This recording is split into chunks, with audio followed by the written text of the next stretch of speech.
Olha, vamos voltar no tempo. Lá para a antiga Babilônia. A gente está num momento de altíssima tensão. Um grupo de líderes, sabe, se aproxima do profeta Ezequiel.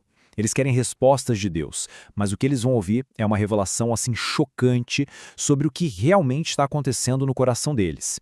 É esse o cenário que a gente encontra em Ezequiel capítulo 14. Tenta visualizar essa cena. É quase na penumbra. Os anciãos de Israel ali reunidos com o profeta Ezequiel. Dá para ver no rosto deles a preocupação, né? Afinal, eles estão no exílio, longe de casa.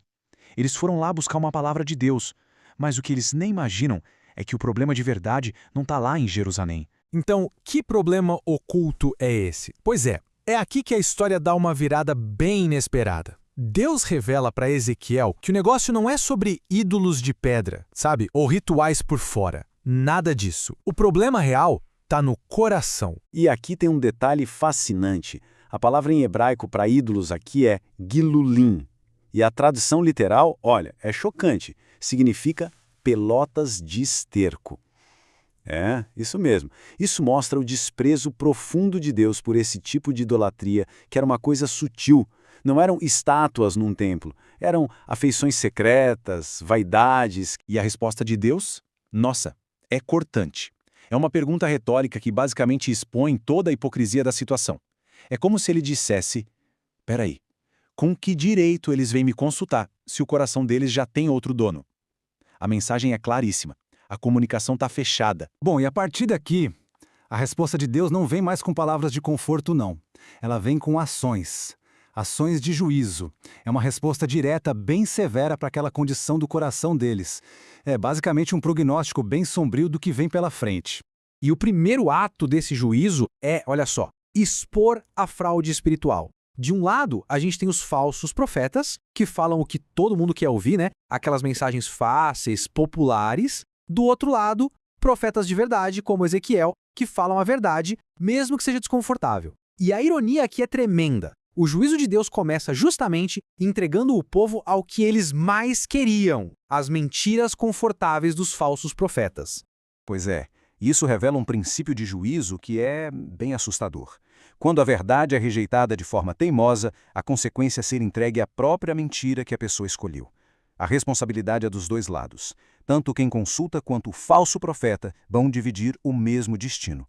Mas o juízo não para no campo espiritual, não. Ele transborda para a terra.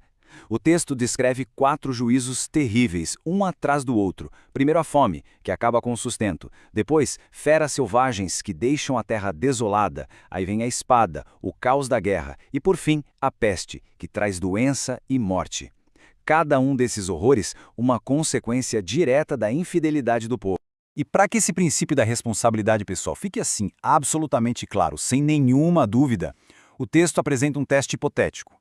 É uma espécie de experimento mental divino muito poderoso. A pergunta é a seguinte: e se as figuras mais justas da história, pensa bem, Noé, Daniel e Jó, estivessem vivendo ali naquela terra? A justiça deles seria suficiente para salvar a nação inteira? Pela lógica, a gente pensaria que sim, né?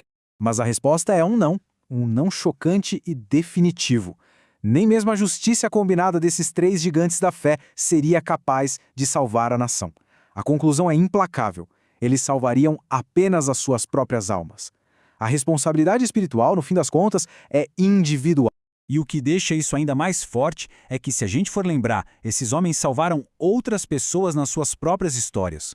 Noé salvou a família, Daniel salvou os amigos, Jó também intercedeu pelos amigos. Mas nesse caso específico, o pecado de Judá era tão grave, mas tão grave, que essa regra foi suspensa. A nação tinha chegado num ponto sem volta. Mas em meio a toda essa escuridão, surge uma luz, um vislumbre de esperança. Porque esse juízo todo, por mais severo que seja, não é o fim da história. Por trás de toda essa destruição, existe um propósito maior, uma purificação que leva à restauração. Isso. O objetivo final é a restauração. É como o fogo que refina o metal, sabe? O processo é doloroso, mas é necessário.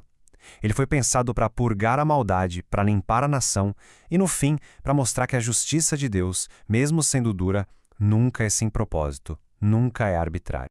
E essa promessa aqui, ela resume tudo.